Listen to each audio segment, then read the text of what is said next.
As we went into this past season, high hopes. And every team starts off the season same way. You want to, for us, win our first game, win the division, and ultimately win the Super Bowl.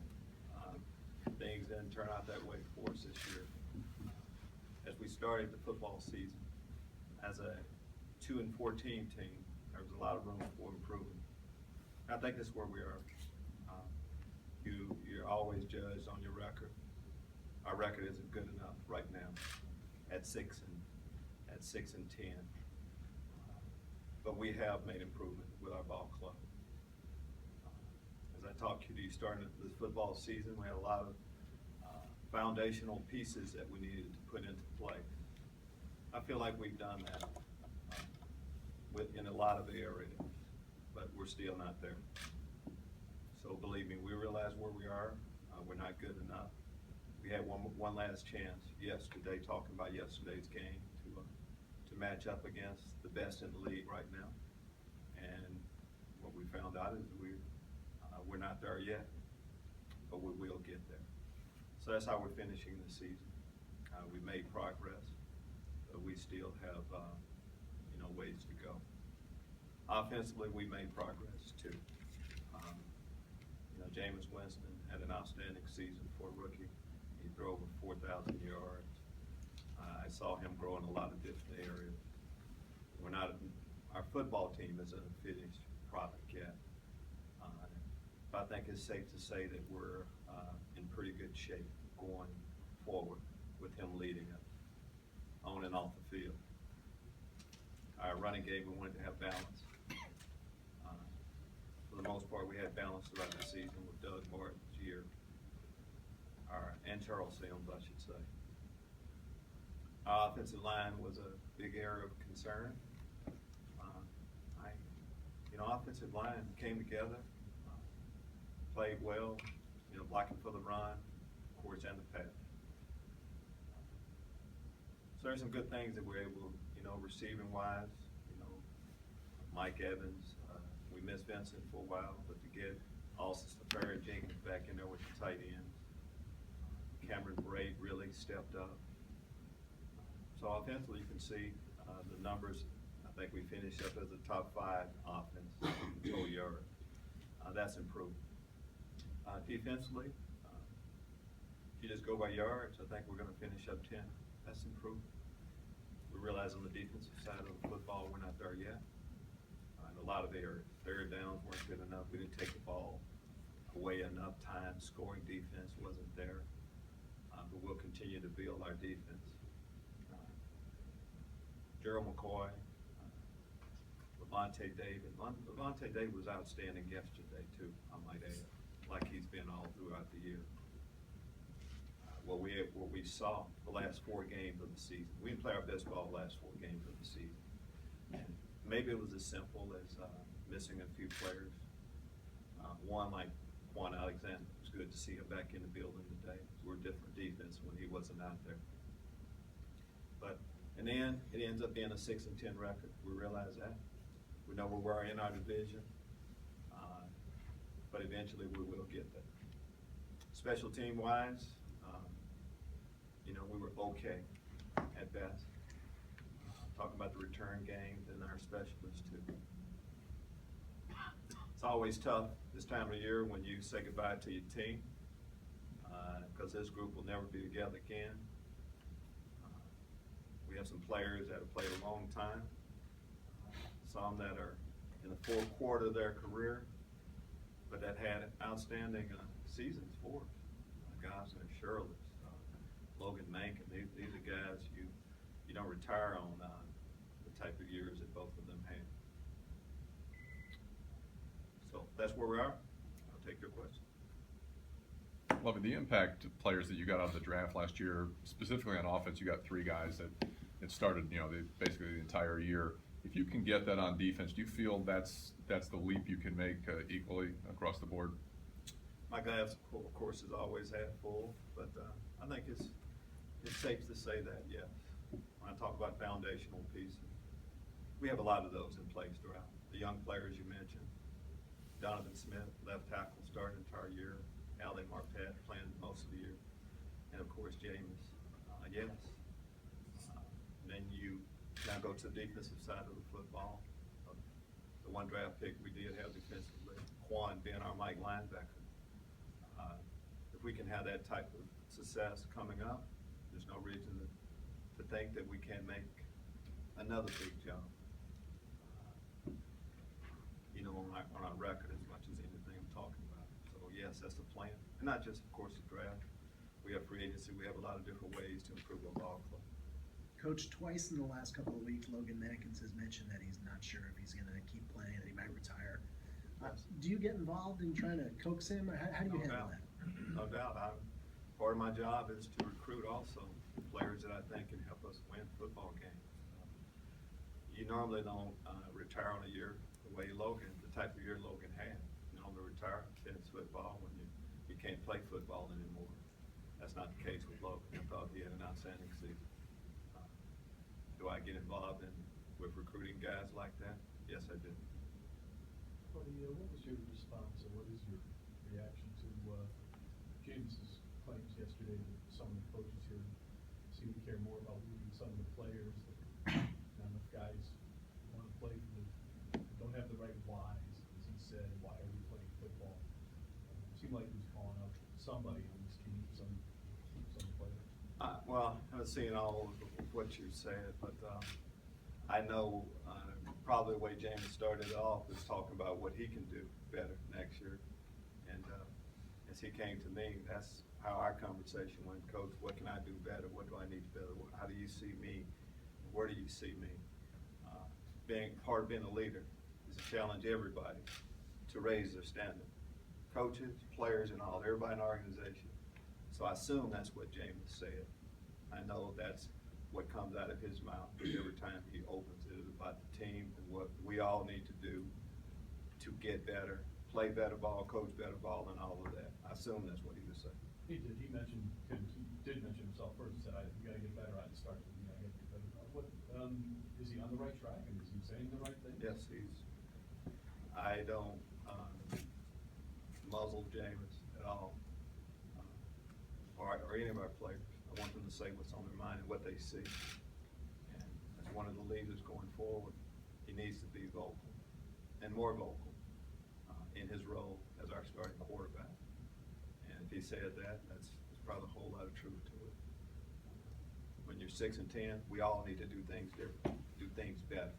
And that's definitely the message coming from all of us. Lovie, is it fair to say that maybe a lack of maturity at times hurt this team in 2015, and how much slack do you give that it was a young team? Do those two always go together? Well, I don't know if they always go together, but in our case, yes, we need to mature more as a football team. We did play a lot of young players. I think we were looking at our roster, and it was over 20 first and second year players on our roster. It's a young football team, but some of the things we did, you just can't put that on being young. Things that we have to do a better job of, that I've talked about quite a bit, but haven't been able to get it. We haven't been able to coach it well enough, haven't been able to get it done. Just take care of the penalties, and that's part of being a disciplined football team. Whether that's young, old, whatever. Those are areas before we can become a championship team we need to take care of. Coach, how do you get that point across? I mean, because you went the entire season being near the bottom, in terms of penalties, and I think you tied Buffalo, but how do you get the point across when it seems like you went the whole season where some people may have not been listening? Well, the only way you can do it is just keep working on it. Simple as that. Keep talking about it over and over. Eventually, what I found is you keep doing things a certain way that you get it. If you keep harping on it, keep preaching it, teaching it, you do take care of it. And that's what I'm going to go on. Yesterday, I think we had 6 or so yesterday. 5. That's 5. That's a number you can live with. That's improvement. I just don't think going forward though, that would be what will stop us from ultimately being a championship team. Lovie, when you took over this franchise 2 years ago, you knew it wasn't gonna happen overnight. Is it after 2 years, is this about where you wanted it to be, or is it short of where you want it to be, or are you meeting your expectations of where you want to take this organization? Oh, I don't think any of us would say that we've met our expectations. We had high hopes. When it took over the franchise, we knew that, you know, you just can't build a program overnight. We like to have a quick fix, but that just wasn't a part of the process. But when you get to 6-6 in the season, it makes you think that maybe a little bit further along and we can get it done. But in the end, we weren't quite there. So we're not where we want to be, and eventually we're going to get there. And it's a process that you go through. And normally you can't skip any steps along the way. We haven't skipped any steps, but we realize with year 3, we need to see the results of everything we've been doing. Coach, you've done a lot of shuffling around in your secondary. Now that the season's come to a conclusion, what can you take from that? When you do that much shuffling, I mean, you're searching. That's what you are. And I think it's safe to say we didn't play as well as we need to in the secondary. A lot of reasons for that. And when you have a group that you're working with and you don't feel like you're getting the type of play that you need to win, you look at other options. We kept doing that right up until the last game. That's not a good thing. But at the same time, you want to be able to see everybody you have on your roster. I think we gave everybody an opportunity to show what they can do. And we'll make decisions based on that. Well, a lot of those guys in the secondary and were players you sort of handpicked, you and Jason together. And it seems it didn't all work out. Did you miss on too many players there this time around? When you, first off, you start picking players because you think there's a need, and then you pick the best available. They don't all, you know, decisions don't always work out. Simple as that. You don't stop the program because of that. You keep looking. And it's not the first time I, as a head football coach, have picked guys and it didn't work out. You do better the next time around, and that'll be our goal this time.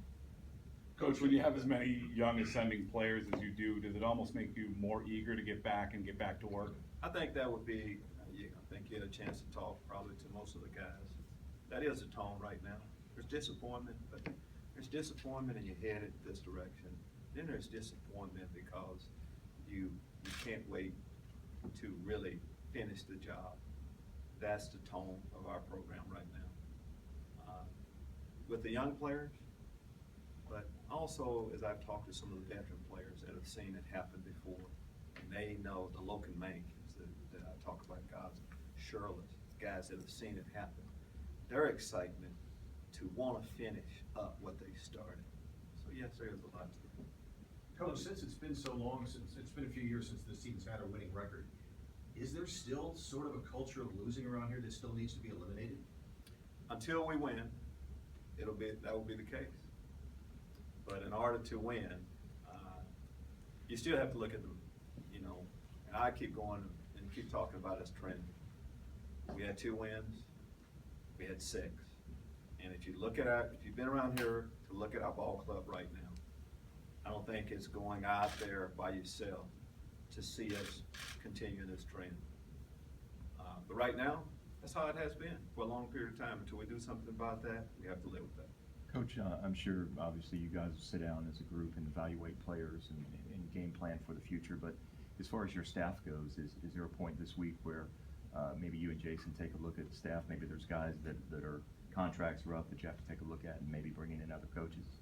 A part of the end of the year process that you go through is evaluating players and coaching, staff going forward, all that. That's the base part of what we do. Of course, the part of the process today is to say goodbye to the players. I'll start meeting with our coaches the rest of the week. So, yeah, that's just a normal part of what you do at the end of the year. What message do you want to leave with the players as you say goodbye to them heading into the offseason? I think the message is pretty clear for all of us. I mean, it is about next year. Guys, we're going to be a good football team. All right? We've laid the foundation. Now it's time for us to reap the benefits of that. That's the message going forward. If you believe in what we're doing right now, we all will do more, and we're going to have better success next year. Once we get to a point where it's critical time, we're going to get over the hump next time. And that, you know, the culture of having losing season, it's just a year away. That's it. Guys, believe that. coaching Lovie, you've during been- your offs? I know during your time away from football, you said it was a time to be brutally honest with yourself. I assume you self-evaluate during the off season as well. Is there anything that you've kind of already picked up on that, maybe you would do differently next go around? See, when you get to the end of the season, but there's self-evaluation going on throughout. So it's not like I have to go back over. That happened throughout. Every tough decision, every decision I maybe would do differently, I went through that process then. But just like for the players, I mean, now to take a step back and look at everything without having a game plan and things like that, yes, we'll go through that process. And keep in mind, when I talk about our football team, I mean, I'm talking about me first, on things that I have to do better. You are what your record says you are. Right now, I see us, and for me, the coach, that got better this year, but it has to improve a lot more. Lovie, when you see the job that Dirk Cutter was able to do in 1 year, have this team jump from 32 to 5, and the progress he's making with these young guys, there's going to be a lot of NFL openings around. Do you worry about him being on the NFL radar right now and possibly losing him? Of course, we would, in an ideal world, Dirk will be here to continue that growth that we had, but that's just a base part of it. On the football team out there looking for a good football coach, I look at Dirk Cutter too. So, again, that's just a part of people seeing you having success. And going back, just leaving it on what we were able to do on the offensive side, that as we go into this off season, we see the same thing happening on the defensive side of the football too. Lovie, you said it was good to see Quan back in the building today. Just how do you think things would have been different? How do you play down the stretch, and how much was he missed last 4 games? He was definitely missed. I mean, you just look at the offensive side of the ball, it starts with the quarterback. Defensively, it starts with the Mike linebacker. And not just starting with him, we had a chance to see what Quan was able to do. He's a playmaker. He brought energy, toughness, relentless pursuit to the football, just a lot of. And when you don't have everything established, all the foundational pieces established, and you lose one of those key pieces, you see the results of it. We didn't win another game without him out there, so I'd say it is just not Quan. I mean, there were others. We missed Vincent Jackson, and we just didn't play as well as we needed to, but we were definitely missing something without Quan. I know it fell away at the end, but you did reach December with relevant games there. Can this team be a playoff contender too? Should this team be a playoff team next year? I'm saying it should, can it, and we should. And I'm going to go back to that. We were 6-6 with a quarter to go. That was progress to get in position, and things looked pretty bright for us. We weren't quite ready to take that next step then, but we will make the corrections, the moves that we have to make in order to finish the 2016 season. Yes. Lovie, how much of your optimism going forward is based a lot on the emergence of Jameis Winston as your quarterback going forward? How differently would you feel if that hadn't happened this year? I think if we took a poll in the room and say, okay, you're starting a franchise, and what's the main position you need to get right first? And this room, every room around the league, and people would say the quarterback position. For all of us right now, I think it's safe to say that we have our quarterback of the future, our franchise quarterback in place. So a lot of the optimism is based around that. And I'm going to also jump to the other side, and I think that Mike linebacker position is pretty important too with what we do. To get both of those guys at the same time, they're close. They realize their role right now too on our football team. So yes, that does give you confidence as you're going forward quite a bit. Coach, if you don't make any changes, with your staff, you'll have some extra time this year versus the previous two. Do you plan, and are you interested in getting even more involved in the draft and the personnel process? For me to get more involved, I've been pretty involved, to say the least. Jason and I, about this time last year, maybe, we're in Pasadena and wherever, we started the process right away. I've been pretty involved. Jason and I have done things together throughout. we're just, it's a little bit different scenario as far as us not being in total control of who, you know, we can take in the draft, but the draft is coming up later on. I mean, now it's for us to do a better job, in free agency. And I would definitely be involved in that. Okay. Thank you. Thank you.